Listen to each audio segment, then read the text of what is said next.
Le 20 juillet 1966, en pleine guerre du Vietnam, le lieutenant-colonel Eugène Dietrich effectue une mission à bord de son avion de chasse. Tout autour de lui, un immense tapis vert s'étend à perte de vue. Quand tout à coup, il remarque quelque chose d'inhabituel. Un SOS formé à partir de morceaux de tissu blanc. Et au milieu du message se tient un homme qui agite frénétiquement les bras. Un homme, ou plutôt ce qu'il en reste. Un squelette vivant, une silhouette décharnée qui ne pèse plus que 44 kg. Cet homme, c'est Dieter Dengler, un pilote américain disparu 6 mois plus tôt. 6 mois passés dans l'enfer d'une jungle impardonnable, à la merci de la faim, de la peur et surtout de ses ennemis, les soldats nord-vietnamiens. Avant de plonger dans cette histoire, laissez-moi vous parler du sponsor de cette vidéo, Antigravity, la marque de drone 360. Si vous suivez mes vidéos, alors vous savez qu'un des trucs que je kiffe le plus dans la vie, c'est de piloter des drones. Et j'ai d'ailleurs eu la chance de voler dans les plus beaux endroits du monde. Eh bien, avec le nouveau drone A1, Antigravity pousse le curseur encore plus loin. Le A1, c'est un drone qui filme en 8K à 360 degrés. Il se pilote avec un casque et une manette, le grip. C'est hyper intuitif et surtout, c'est super fun à piloter. Déjà, le drone est super pratique. Il ne pèse que 250 grammes, se transporte n'importe où et se déploie en un rien de temps. Et en plus, il est classé C0, ce qui veut dire que vous n'avez aucune formation à passer pour pouvoir le piloter. C'est donc parfait pour les débutants. Du coup voilà, je vous mets un petit best-of des images que j'ai réalisées avec mon A1.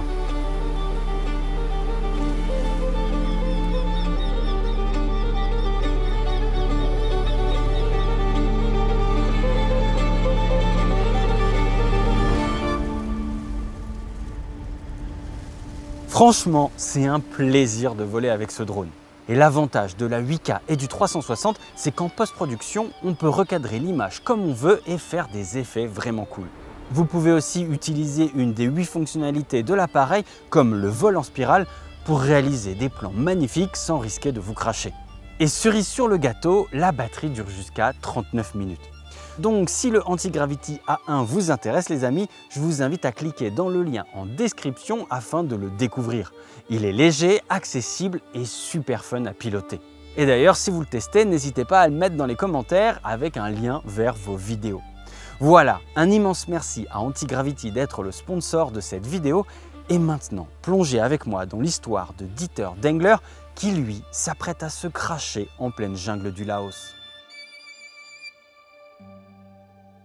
L'histoire de Dieter Dengler commence en 1945 à Wittenberg en Allemagne. À cette époque, on est à la fin de la Seconde Guerre mondiale et le pays est un champ de ruines. Et le petit Dieter Dengler, 6 ans, doit déjà survivre. Alors il passe son temps à arracher le papier peint des maisons bombardées car la colle, faite à base de farine, peut être bouillie puis mangée. Un jour, lors d'un raid aérien, Dieter aperçoit par la fenêtre de sa maison un avion de chasse qui passe tellement près qu'il peut croiser le regard du pilote dans le cockpit. Ce jour-là, il a une révélation, c'est décidé, plus tard, il sera pilote. Alors, 12 ans plus tard, à 18 ans, il quitte l'Allemagne en direction des États-Unis avec 20 $ en poche. Il traverse l'Atlantique et s'engage dans l'US Navy. Son envie se réalise et il devient pilote de Skyraider, un avion de chasse américain. Mais ce qu'il ignore, c'est que son rêve de voler va se transformer en véritable cauchemar. On est maintenant au milieu des années 60 et pour Dieter, l'Amérique a tenu toutes ses promesses. Il est devenu pilote et surtout, il a rencontré l'amour de sa vie, Marina. Mais alors qu'il savoure sa réussite, de l'autre côté du globe, le monde s'embrase. Les États-Unis s'embourbent dans un conflit lointain et brûlant, la guerre du Vietnam.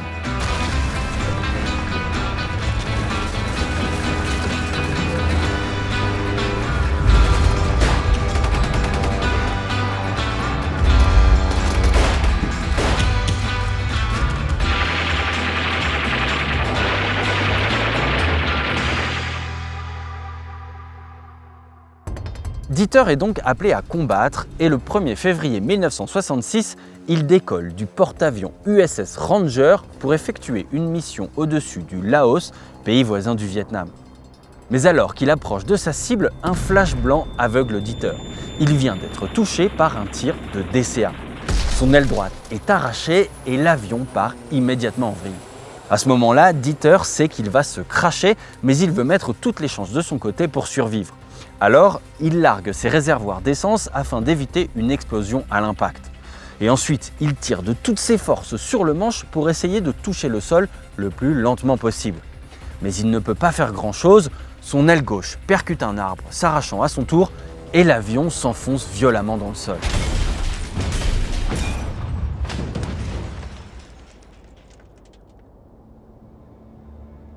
Dieter se réveille quelques minutes plus tard. Il est bien vivant. Et lorsqu'il ouvre les yeux, il peut apercevoir la carcasse fumante de son avion. Et tout autour de lui règne un étrange silence. Pourtant, il le sait, il ne doit surtout pas rester sur place et doit quitter la zone le plus vite possible car des ennemis peuvent arriver d'une seconde à l'autre. Alors, après avoir survécu au crash de son avion, il s'enfonce dans la jungle, le cœur battant.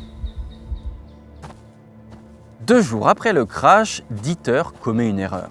Fatigué, il décide de quitter la jungle et de s'enfoncer dans une clairière. Mais il n'a pas parcouru 10 mètres qu'il est intercepté et capturé par des soldats du Pathet Lao, une organisation communiste alliée du Nord-Vietnam. Alors le groupe se met à marcher pendant des jours dans la jungle. Et à travers la cime des arbres, Dieter peut même entendre le bruit des avions de l'US Navy qui parcourent la zone à sa recherche. Mais il ne peut absolument rien faire pour se signaler. La nuit, il est attaché en étoile à 4 piquets et ne peut pas bouger. Il est dévoré par les insectes et chaque matin, lorsqu'il se réveille, son visage est tellement enflé qu'il ne peut plus ouvrir les yeux. Une nuit, il parvient tout de même à prendre la fuite et à se diriger en haut d'une petite montagne afin d'espérer attirer l'attention des avions américains. Malheureusement, il doit se rendre à l'évidence. Ses camarades ont abandonné les recherches et résigné, Dieter doit faire demi-tour. Alors, les soldats du Pathet Lao s'en donnent à cœur joie pour le punir. On le suspend par les pieds, la tête à l'envers et le visage dans un nid de fourmis jusqu'à ce qu'il perde connaissance. Pour autant, Dieter ne perd pas son sens de l'observation. Et alors qu'il est traîné dans la poussière, il apprend tout de même de ses geôliers. Comment poser un piège, comment se servir de la sève des arbres pour capturer des insectes comestibles ou comment démarrer un feu. Il l'a bien compris, les cours de survie en jungle de l'US Navy ne lui seront ici d'aucun secours. En effet, dans les vidéos, l'acteur qui montre les gestes à répéter dispose avec lui d'un arsenal bien complet. Un couteau, une trousse de survie et même une radio. Un scénario bien loin d'être réaliste. Quelques jours plus tard, les soldats du Pathet Lao demandent à Dieter de signer un document condamnant la présence des États-Unis au Vietnam. Mais ce dernier refuse, alors à nouveau, il est torturé.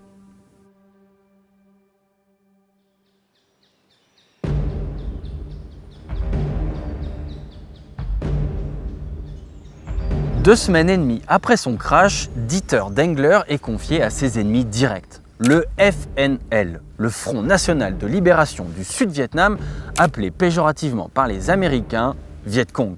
Ces derniers l'emmènent dans un camp de base et pour Dieter, c'est le soulagement.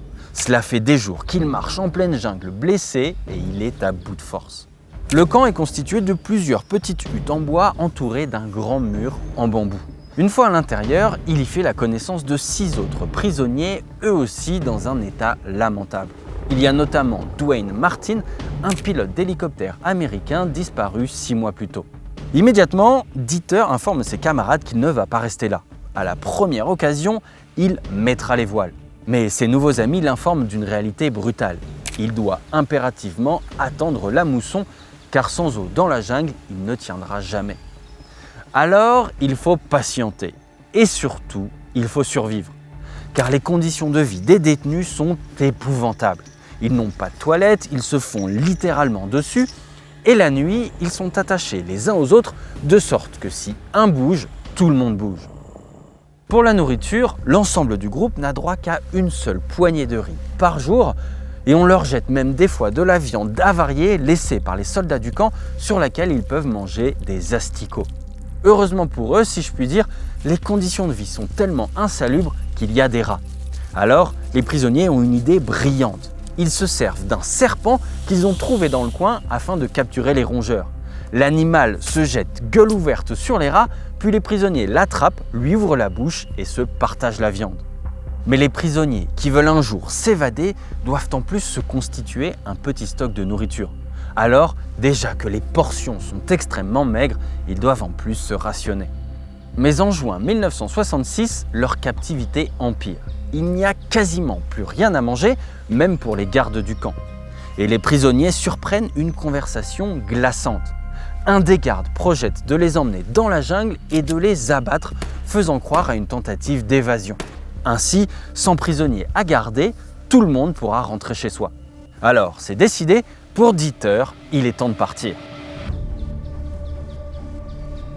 Son plan est simple. Il s'échappera en premier de la hutte des prisonniers afin d'en rejoindre une autre qui contient les armes des soldats du camp.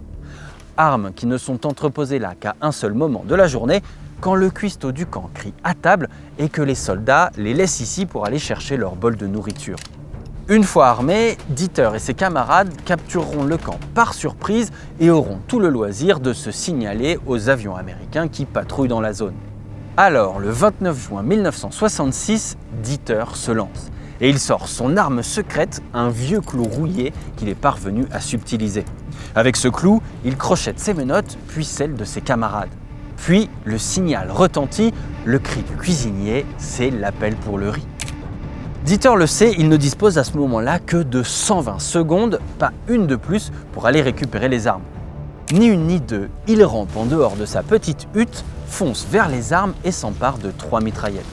Mais au même moment, un soldat lève les yeux, l'aperçoit et donne l'alerte. En une fraction de seconde, le chaos envahit le camp de prisonniers. Les tirs fusent de tous les côtés, mais les prisonniers tiennent bon et peu à peu, les gardes du camp tombent un à un. Dans le chaos général, Dieter et son ami Dwayne parviennent à s'échapper.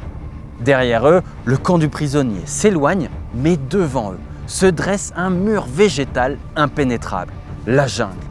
La véritable épreuve de survie ne fait que commencer.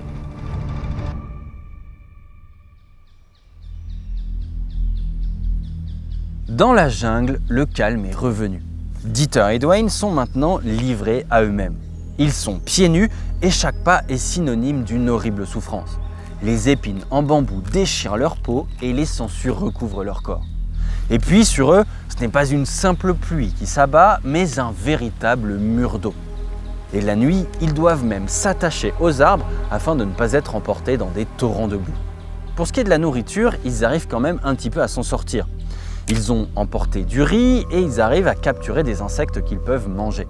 Et ils ont aussi avec eux leurs fusils et avec la poudre des munitions, ils parviennent à allumer des feux. Mais au bout de 17 jours passés dans la jungle, les deux hommes sont tout de même à bout de force. Et Dwayne Martin propose alors d'aller voler de la nourriture dans un village qu'ils ont repéré. C'est extrêmement dangereux, mais ils n'ont plus vraiment le choix. Et alors qu'ils rampent le long d'un petit chemin, les deux hommes sont attaqués par un homme armé d'une machette. Le premier coup se plante dans la cuisse de Dwayne et l'homme réarme sa main. Et lorsque le second coup part, Dieter peut voir la tête de son ami quitter son corps. Dwayne vient d'être décapité. Alors, dans un réflexe de survie pure, Dieter, qui était en train de ramper à bout de force il y a quelques secondes, se lève et part en courant à travers les hautes herbes. Il vient de perdre son seul ami, il est maintenant le dernier survivant du camp de prisonniers. Dieter se retrouve donc seul, épuisé dans la jungle. Il est tellement fatigué qu'il a maintenant des hallucinations.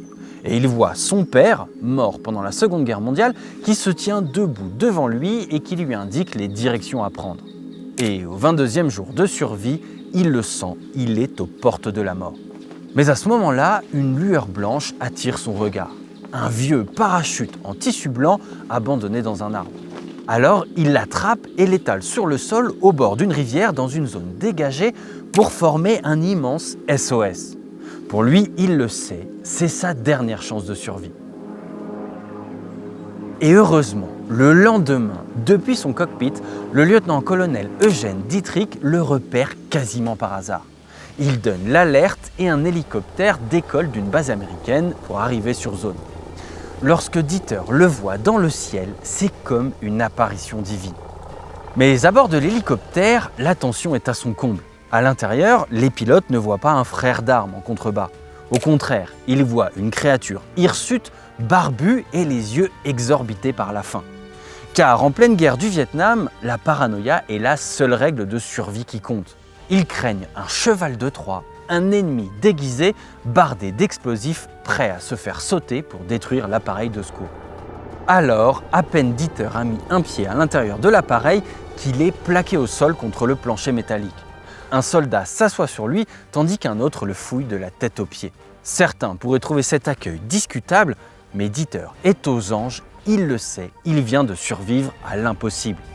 Le crash de son avion, 6 mois de torture quasiment quotidienne, une évasion rocambolesque et 22 jours d'errance dans une jungle impardonnable.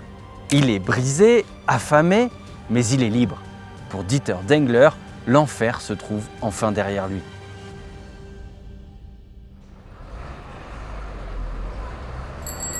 Lorsque Dieter arrive à l'hôpital de Da Nang, au Sud-Vietnam, il n'est plus que l'ombre de lui-même. Il ne pèse plus que 44 kilos et tout son corps est marqué par 6 mois de torture et sa survie dans la jungle. Quelques jours plus tard, il est de retour sur le porte-avions duquel il a décollé 170 jours auparavant. Et sur le pont du navire, des milliers de soldats sont là pour l'acclamer. While I was in prison, all we did talk about is food. We talked about deep freezes. L'image du sauvetage de Dieter Dengler fait le tour du monde. Miraculé des camps du Laos, il a survécu à l'impossible. Mais derrière les médailles et les flashs des photographes, c'est un homme brisé. Et de retour aux États-Unis, il développe même une phobie pour les portes fermées. Et plusieurs fois par jour, il ouvre et ferme sa porte d'entrée juste pour se sentir libre. Et pour la nourriture dont il a cruellement manqué, il aménage une cache sous le cellier de sa cuisine. À l'intérieur, il y planque 450 kg de riz, 550 kg de farine, 130 kg de miel et du sucre. C'est pas pour les manger, c'est juste pour se rassurer. Dieter Dengler reste l'un des rares pilotes américains à être parvenu à s'échapper d'un camp de prisonniers pendant la guerre du Vietnam. Et sa vie d'après montre que la survie est un processus qui se poursuit bien après le sauvetage. Pourtant, ce traumatisme n'a jamais entaché son envie de voler puisqu'il a continué à parcourir le ciel comme pilote d'essai jusqu'à sa retraite, survivant même à 4 autres crashs supplémentaires. Voilà les amis, on arrive maintenant à la fin de cette vidéo. J'espère qu'elle vous a plu et que vous avez appris des choses. Si c'est le cas, n'hésitez d'ailleurs pas à aller parcourir tous les autres épisodes de ma série Histoire de survie. Et les amis, avant de vous laisser, je tiens à remercier encore une fois Antigravity, le sponsor de cette vidéo. Je vous rappelle que ces images ont été tournées avec leur drone A1. Il filme en 8K, 360 degrés et le casque rend l'expérience de vol super intuitive. Donc si vous cherchez un drone accessible, léger, transportable et super maniable, le A1 est fait pour vous. Pour vous procurer le vôtre, rendez-vous sur le lien dans la description. Et quant à moi, je vous souhaite une très bonne journée, une excellente soirée et je vous dis à très bientôt. Ciao!